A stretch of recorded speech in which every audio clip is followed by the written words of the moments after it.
ওমানে পবিত্র মাহে রমজান উপলক্ষে প্রবাসী বাংলাদেশি উদ্যোক্তার উদ্যোগে আয়োজিত হয়ে আসছে গণ ইফতার কর্মসূচি, যেখানে প্রতিদিন অংশ নেন ৭০ থেকে ৮০ মুসল্লি।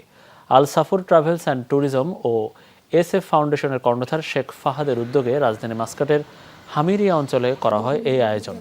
নিজ মালিকানাধীন প্রতিষ্ঠানের মুনাফা থেকেই এই উদ্যোগ নেন বলে জানান আয়োজক শেখ ফাহাদ। আগামীতেও এ ধরনের কর্মসূচি অব্যাহত রাখার প্রত্যয় ব্যক্ত করেন চট্টগ্রামের এই তরুণ। প্রায় ১.৫ দশক ধরে ওমানে বাস করছেন শেখ ফাহাদ।